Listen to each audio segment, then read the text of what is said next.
Doctor ortho Ayurvedic oil and capsule. अब दर्द भी घुटने टेकेगा। ऑनलाइन गेम बना किलर। गाजियाबाद में कोरियन लवर गेम के जाल में फंस 3 नवी सगी बहनों ने किया सुसाइड। 9वीं मंजिल से छलांग लगाकर की आत्महत्या। पुलिस ने मोबाइल नहीं देने से खुदकुशी का किया दावा। सीएम योगी के प्रयास से मुकबधिर खुशी के जीवन में आई खुशी। ऑपरेशन के बाद कानपुर की खुशी को मिली उसकी नई खोई हुई आवाज। मासूमियत से बोली खुशी, थैंक यू योगी जी। परिजनों ने जताया सीएम योगी का आभार। कुशीनगर में वोटर लिस्ट में गड़बड़ी के आरोप पर सियासत गर्म। सपा नेता और पूर्व मंत्री राधेश्याम सिंह ने बीजेपी विधायक मोहन वर्मा पर सपा के वोटरों के नाम हटवाने की साजिश का लगाया आरोप। चुनाव आयोग से धोखाधड़ी का मुकदमा दर्ज करने की मांग। बाराबंकी जिला के हैदरगढ़ स्थित पौराणिक अवसनेश्वर महादेव मंदिर में चोरी। लोहे के चैनल गेट काटकर मंदिर में घुसे चोर और 25 लाख के आभूषण और नकदी ले उड़ा गए। जांच में जुटी पुलिस।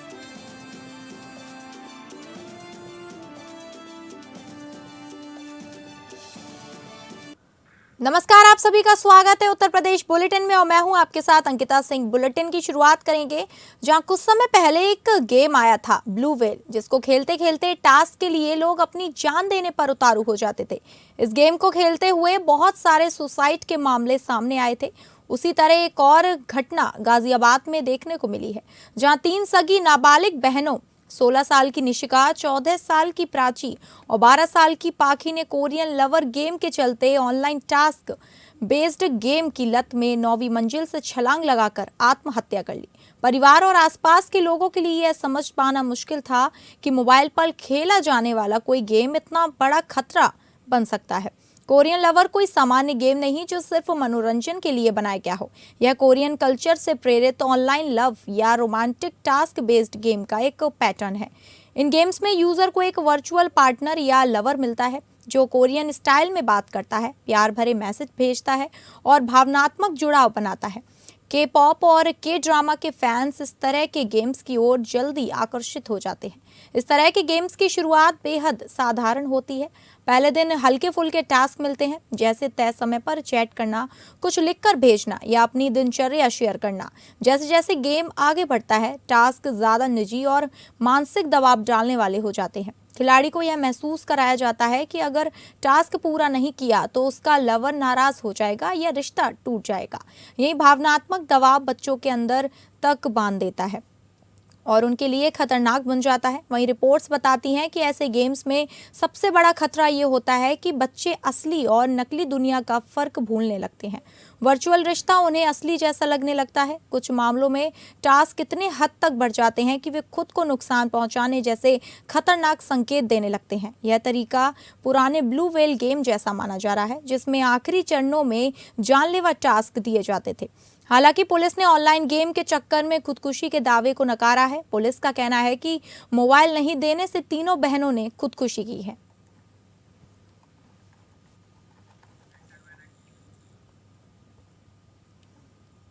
अगली खबर का रुख करेंगे, जहां उत्तर प्रदेश के कानपुर की मूक बधिर किशोरी खुशी गुप्ता का जीवन अब बदल गया है। सीएम योगी आदित्यनाथ से मिलने के लिए 90 किलोमीटर पैदल चलकर सुर्खियों में आई खुशी का कॉलक्लिटर एम्प्लॉयमेंट ऑपरेशन सफलतापूर्वक किया गया है। सर्जरी के बाद खुशी सुनने लगी है और लोगों की आवाज पर रिएक्ट भी करने लगी है। ऑपरेशन के बाद खुशी के पहले शब्द सीएम योगी थैंक यू था। साल 2025 में खुशी गुप्ता नवंबर के महीने में कानपुर से लखनऊ तक पैदल चलकर सीएम योगी से मिलने पहुंची थी। 22 नवंबर को वह सीएम आवास के बाहर नजर आई थी। हालांकि उसकी सीएम से मुलाकात 26 नवंबर को हुई थी। सीएम योगी से मुलाकात के दौरान खुशी ने प्रधानमंत्री नरेंद्र मोदी और सीएम योगी आदित्यनाथ की खुद बनाई पेंटिंग और स्केच उन्हें भेंट किए थे। सीएम योगी ने खुशी की स्थिति को देखते हुए उनके इलाज की जिम्मेदारी लेने का भरोसा दिलाया था। इसके साथ ही उन्होंने खुशी को विशेष शिक्षा के लिए मूक बधिर कॉलेज या डेफ स्कूल में दाखिला दिलाने, स्किल डेवलपमेंट के लिए टैबलेट या मोबाइल उपलब्ध कराने और परिवार के लिए आवास की व्यवस्था कराने का आश्वासन दिया था। मुख्यमंत्री के आश्वासन के बाद खुशी के इलाज की प्रक्रिया शुरू की गई। अब कॉकलियर इम्प्लांट ऑपरेशन के सफल होने के बाद परिवार में खुशी का माहौल है। खुशी के परिजनों ने मुख्यमंत्री योगी आदित्यनाथ और इलाज करने वाले डॉक्टरों का आभार जताया है। परिवार का कहना है कि सरकार और डॉक्टरों के सहयोग से उनकी बेटी के जीवन में नई उम्मीद जगी है और वह अब सामान्य जीवन की तरह बढ़ रही है। डॉक्टरों का कहना है कि यह इलाज खुशी के लिए एक लंबी यात्रा की शुरुआत है। आपको बता दें कि खुशी की सर्जरी कानपुर स्थित मेहरोत्रा ईएनटी क्लिनिक में की गई थी। डॉक्टरों के अनुसार ऑपरेशन आयुष्मान भारत योजना और मेहरोत्रा ईएनटी फाउंडेशन के सहयोग से किया गया। फिलहाल खुशी की हालत स्थिर है। देखो होता क्या है कि 5 साल की उम्र में 6 साल की उम्र में अगर इसका ऑपरेशन हो जाता ना, देखो उसको सुनाई नहीं देता, इसलिए वो बोल नहीं पाते। नहीं सर, मैंने कराया था, कराया था सर, ऑपरेशन कराया। कान की पर्दे ये देखिए डलवाए। सर। नहीं, उससे नहीं, एक दिमाग का होता है कहीं नहीं सर, वो नहीं पे। कराया। क्या उम्र है इसकी? 20 में चल रही है सर। हैं? 20 में चल रही है, 20 साल की है। 20 साल की हो गई है। जी सर, बहुत छोटी। हाँ, 20 साल की हो गई बेचारी जो है। फिर भी एक बार दिखवा देते हैं, जो भी पॉसिबिलिटी होगा सर। तो उसमें देखिए होता क्या है कि वो ऑपरेशन हो जाता है ना, जी सर। तो उसके बाद जो है स्पीच थेरेपी यानी बोलने का अभ्यास करवाया जाता है। बोलने का अभ्यास करवा करके धीरे धीरे करके वो अपनी रफ्तार पकड़ लेता है, तो सामान्य जीवन जी सकता है। फिर उसमें बोलने में सुनने में कोई दिक्कत नहीं होती। हम तो सर गार्ड की नौकरी करते हैं कानपुर में सर। किस में काहे की नौकरी करते हैं? गार्ड की मार्शल के जो मेट्रो बननी है ना सर, अभी चुन्नीगंज से लेके सर मालूर तक का सर। हाँ, ये लड़का कौन क्लास में पढ़ता है? 7 में है सर। सेवन में सॉरी पढ़ता सर, है। 10 में सर। क्या उम्र है इसकी? ये 15 में चल रहा है सर। ये 15 साल है। जी सर। हम ये सोचते हैं मम्मी कैसे यहाँ आ गई। अब तो ये मेरे लिए और ज्यादा और ज्यादा करवाली हो गई परेशानी हो गई। अब परेशानी नहीं होगी, उसको ठीक ढंग से वो कराओ, ठीक हो जाएगा, सब ठीक हो जाएगा। यूपी के कुशीनगर में एसआईआर प्रक्रिया के बाद सपा नेता पूर्व मंत्री राधेश्याम सिंह ने भाजपा के विधायक पर सपा के वोटरों का नाम हटवाने की साजिश का आरोप लगाया है। इस आरोप के बाद कुशीनगर में सियासत का पारा काफी बढ़ गया है। पूर्व मंत्री राधेश्याम सिंह का आरोप है कि एसआईआर प्रक्रिया के बाद 32 मतदाताओं के नाम कटवाने के लिए आपत्ति दाखिल की गई। सबसे चौंकाने वाली बात यह है कि यह आपत्ति एक ही शिकायतकर्ता द्वारा दाखिल की गई। राधेश्याम सिंह का दावा है कि आपत्ति खास तौर पर वर्ग विशेष के मतदाताओं के खिलाफ दाखिल की गई, जिसमें मुस्लिम यादव और समाजवादी पार्टी समर्थक वोटरों के नाम शामिल हैं। पूर्व मंत्री का आरोप है कि विधायक मोहन वर्मा के आवास पर बीएलओ को बुलाकर पूरी प्रक्रिया के तहत आपत्ति दाखिल कराई गई। मामला हटा विधानसभा के बूथ संख्या 74 और 75 से जुड़ा हुआ बताया जा रहा है। पूर्व मंत्री राधेश्याम सिंह ने बताया कि यह लोकतंत्र के साथ धोखा है। एक ही व्यक्ति द्वारा 32 वोटरों का नाम कटवाने की आपत्ति दाखिल कराना पूरी तरह साजिश है। चुनाव आयोग को इसमें संज्ञान लेकर धोखाधड़ी का मुकदमा दर्ज करना चाहिए। फिलहाल इस पूरे मामले पर विधायक मोहन वर्मा की ओर से कोई आधिकारिक प्रतिक्रिया नहीं आई है। अब देखना होगा कि चुनाव आयोग इस गंभीर आरोप पर क्या कदम उठाता है। बड़े पैमाने पर फार्म 7 जो नाम काटने वाला है उसका दुरुपयोग पूरे जिले में हो रहा है। आज हाटा विधानसभा में हाटा के विधायक अपने आवास से बीएलओ लोगों को बुला करके और नाम छपाया फार्म बांट रहे थे। एक बीएलओ से बूथ नंबर 74 और बूथ नंबर 75 पर हम लोगों ने बीएलओ के हाथ से जब उनको मांगने का काम किया तो फार्म पर देखा गया कि 32 लोगों का फार्म पर दस्तखत एक आदमी का, जिसका नाम जोगिंदर है। गणतंत्र दिवस के अवसर पर दिल्ली में केंद्रीय कृषि एवं ग्रामीण विकास मंत्री शिवराज सिंह चौहान के साथ मंच साझा करने वाली जनपद संभल की लखपति दीदी के दिल्ली से वापस आने पर समूह की महिलाओं ने ढोल के साथ स्वागत किया। दरअसल जनपद संभल के बनियाखेड़ा गांव की अनुपमा सिंह की कहानी आज ग्रामीण भारत की आत्मनिर्भरता की मजबूत मिसाल बन चुकी है। सीमित संसाधनों से शुरू हुआ उनका सफर अब नई दिल्ली के राष्ट्रीय मंच तक पहुंच गया है, जहां गणतंत्र दिवस के अवसर पर उन्हें केंद्रीय कृषि एवं ग्रामीण विकास मंत्री शिवराज सिंह चौहान के साथ मंच साझा करने का अवसर मिला। यह भी पहले सामान्य ग्रामीण महिलाओं की तरह आर्थिक संघर्ष से जूझ रही थी। जानकी स्वयं सहायता समूह और द्वारकाधीश प्रेरणा संकुल समिति से जोड़ने के बाद उन्होंने आत्मनिर्भर बनने का संकल्प लिया। गोमय उत्पादन को उद्यम के रूप में अपना कर उन्होंने न केवल अपनी आय बढ़ाई बल्कि अन्य महिलाओं को भी रोजगार से जोड़ा। वर्तमान में उनके साथ सक्रिय रूप से 23 महिलाएं जुड़ी हैं, जबकि आवश्यकता के अनुसार 70 महिलाएं भी उनके साथ कार्य करती हैं। उनका वार्षिक कारोबार लगभग 25 लाख रुपए तक पहुंच चुका है, जिसमें होली पर हर्बल गुलाल, रसगुल्ला, ब्यूटी पार्लर सेवाएं, मोटे अनाज के लड्डू और गोमेन यानी गाय के गोबर से बने अन्य उत्पाद शामिल हैं। देश भर से 14 लखपति दीदियों को गणतंत्र दिवस कार्यक्रम में सम्मिलित किया गया, जहां मंच पर केंद्रीय मंत्री शिवराज सिंह चौहान के साथ मंच साझा करते हुए उन्हें केंद्रीय मंत्री के साथ वार्ता करने का अवसर भी मिला। मुझे 3 मिनट का समय दिया गया था। मैंने ये पहले भी बताया था कि 3 मिनट में अपनी बात रखनी थी। चूंकि दीदियां वहां ज्यादा हो गई थी तो उस समय को कम किया गया कि 1.5 मिनट में रखनी है, तो मैंने 2 मिनट लगभग समय लिया था और उसमें मैंने अपनी बात रखी थी। मुझे मेरे ही बारे में बताना था कि मैंने समूह से जुड़ के मैं कैसे लखपति दीदी बनी और अपने साथ साथ 23 दीदियों को और लखपति बनाया। वही चीजें मैंने वहां शिवराज सिंह चौहान जी के साथ साझा किया था। बाराबंकी जनपद के हैदरगढ़ कोतवाली क्षेत्र स्थित सुप्रसिद्ध और पौराणिक अवसनेश्वर महादेव मंदिर को मंगलवार को रात अज्ञात चोरों ने अपना निशाना बनाया। चोरों ने मंदिर के मुख्य द्वार पर लगे लोहे के कैंची गेट यानी चैनल गेट को काटकर भीतर प्रवेश किया और करीब 25 लाख रुपए मूल्य के चांदी के आभूषण व दान पात्र की नकदी लेकर फरार हो गए। मिली जानकारी के अनुसार मंगलवार की देर रात चोरों ने योजनाबद्ध तरीके से मंदिर पर धावा बोला।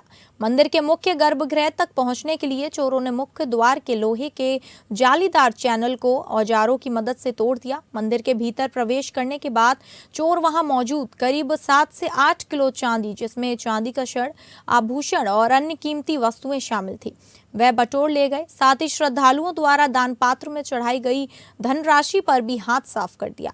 घटना का खुलासा बुधवार सुबह तब हुआ जब मंदिर के पुजारी नित्य पूजन के लिए पहुंचे। मुख्य द्वार का चैनल टूटा देख उनके होश उड़ गए। अंदर जाने पर चांदी के आभूषण गायब मिले। पुजारी ने तत्काल मंदिर कमेटी के अध्यक्ष संजय गिरी को सूचित किया। चोरी की खबर आग की तरह फैलती देख और देखते ही देखते मंदिर परिसर में स्थानीय लोगों और श्रद्धालुओं की भीड़ जमा हो गई।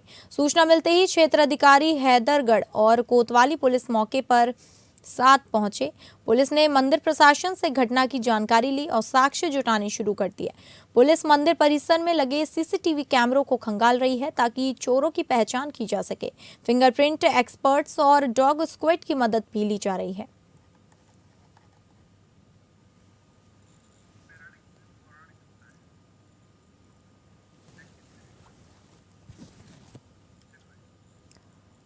कानपुर के काकादेव में सोमवार रात दबंगों ने 39 सेकंड में एक युवक को एक के बाद एक 22 थप्पड़ और घूंसे जड़े।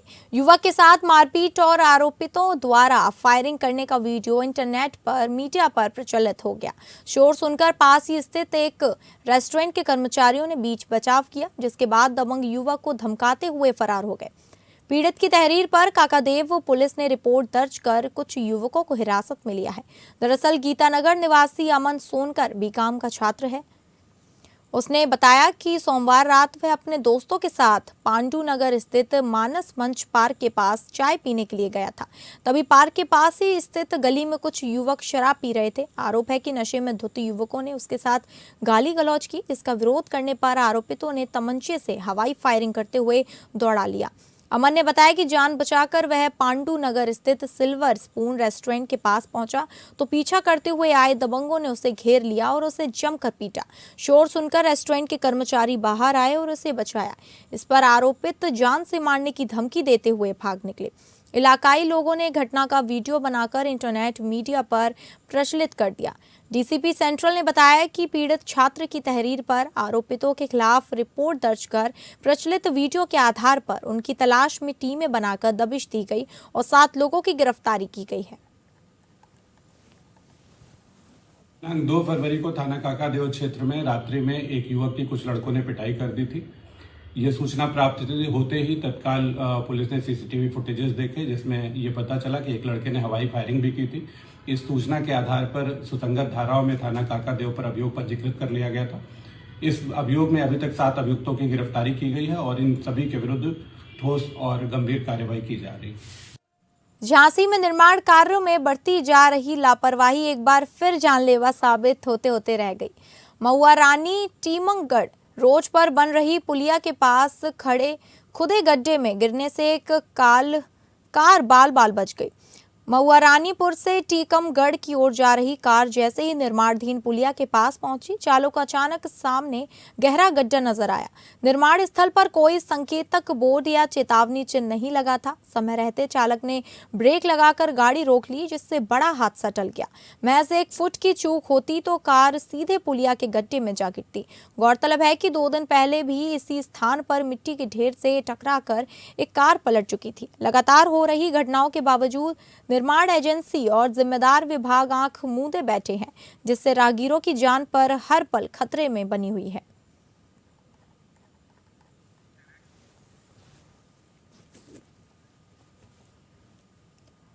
जिला पीलीभीत के जहानाबाद और अम्बरिया में बगैर चिकित्सक एवं क्रेटिशियन के अल्ट्रासाउंड सेंटर चल रहे हैं। बगैर पंजीकरण के अस्पताल और अल्ट्रासाउंड सेंटर संचालित हो रहे हैं। पीलीभीत का स्वास्थ्य विभाग भी अवैध अस्पतालों एवं अल्ट्रासाउंड की दुकानों को सील करता हुआ देखा जा रहा है और बाद में स्वास्थ्य विभाग की मिली भगत के चलते बड़ा खेल कर दिए जा रहे हैं। अल्ट्रासाउंड सेंटर और अस्पतालों को खुलवा भी दिया जा रहा है। मुख्य चिकित्सा अधिकारी ने सामुदायिक स्वास्थ्य केंद्र अम्बरिया का औचक निरीक्षण किया। उन्होंने प्रसव प्रगति कम होने पर नाराजगी जताई। बगैर पंजीकरण किराए की दुकानों और घरों में अस्पताल और अल्ट्रासाउंड सेंटर के खुलेआम चल रहे हैं। अगर किसी शिकायत पे किसी को बंद किया गया है तो वो बंद रहेगा, और यदि कोई इस तरह की, जैसा आप बता रहे हैं, अगर कोई है तो वो संज्ञान में जैसे ही आएगा तो उसके लिए पुलिस को सूचना दी जाएगी, ताकि उसके खिलाफ जो है इस तरह की पुनरावृत्ति ना हो, उसके लिए समुचित कार्रवाई की जाए। उत्तर प्रदेश की योगी सरकार का निराश्रित गौवंशीय पशुओं की देखने के लिए जगह जगह गौशालाओं की व्यवस्था की गई है। चुनावों में भी अक्सर गौवंश भाजपा के एजेंडे में शामिल रहते हैं। वहीं दूसरी ओर शंकराचार्य अविमुक्तेश्वरानंद सरस्वती मुखर्ता के साथ सभी पार्टियों से गाय को राष्ट्रीय माता घोषित करने की मांग करते देखे गए। ऐसे में रामपुर डीएम अजय कुमार द्विवेदी की एक ऐसी पहल सामने आई जिसने सभी का ध्यान अपनी ओर आकर्षित किया है। यहां पर कब्जा मुक्त कराई गई 250 बीघा सरकारी में से कुछ जमीन पर हरा चारा बोया गया है, ताकि वह 4 जनपद की गौशाला में मौजूद गौवंशीय के लिए उपलब्ध हो सके। डीएम अजय कुमार द्विवेदी के मुताबिक रामपुर जनपद की शाहाबाद तहसील क्षेत्र में 400 बीघा सरकारी जमीन मौजूद है, जिनमें से 250 बीघा को कब्जा मुक्त कराया जा चुका है। इसी में से कुछ जमीन पर गौशालाओं में मौजूद पशुओं के लिए हरे चारे के रूप में चराई बुवाई की गई है। इसके पीछे के मुख्य उद्देश्यों में जहां एक ओर यह जमीन सरकारी कब्ज में बनी रहेगी, वहीं इसे तैयार होने वाले हरे चारे का उपयोग जनपद की लगभग सभी गौशालाओं में हुआ करेगा। इस कदम से जहां एक और गौवंशियों को हरा चारा मिलेगा और वहीं इसके व्यय में भी कमी आएगी। इसके स्तर से आगे भी इस तरह के कदम उठाए जाएंगे।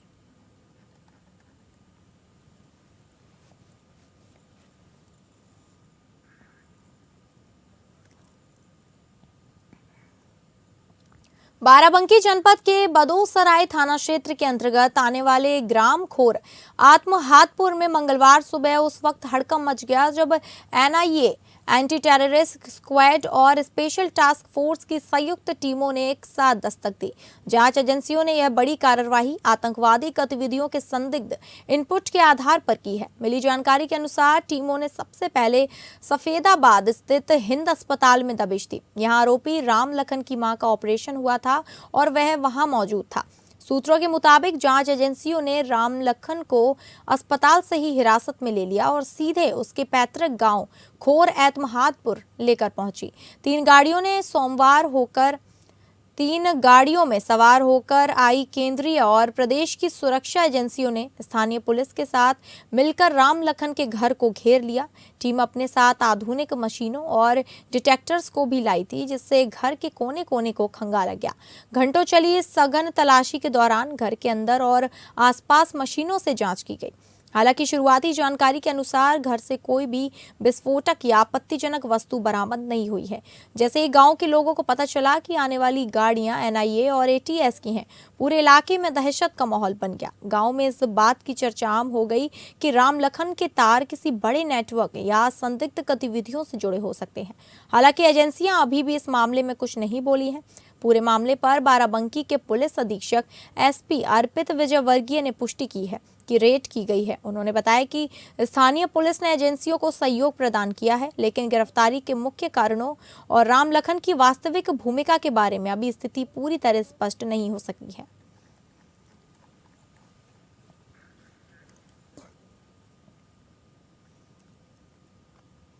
प्रयागराज के सिविल लाइन थाना में सोमवार को उस वक्त अफरा तफरी का माहौल बन गया जब बार काउंसिल सदस्य पद की एक महिला प्रत्याशी ने अपने विरोध प्रत्याशी पर अभद्रता का आरोप लगाते हुए आत्मदाह करने का प्रयास किया। महिला अधिवक्ता आरोपी के खिलाफ एफआईआर दर्ज कराने की मांग को लेकर महिला कोतवाली पहुंची थी।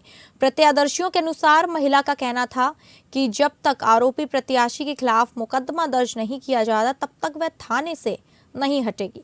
इसी दौरान वह हाथ में माचिस और ज्वलनशील पदार्थ लेकर थाने के भीतर बैठ गई और आत्मदाह का संकेत दिया।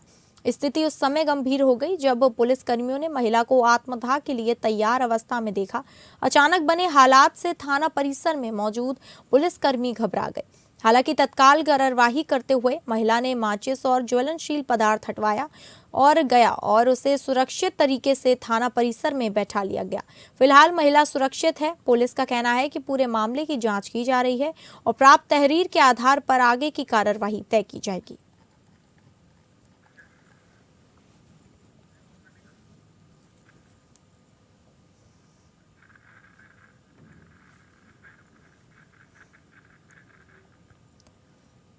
तो फिलहाल उत्तर प्रदेश बुलेटिन में बस इतना ही। नमस्कार।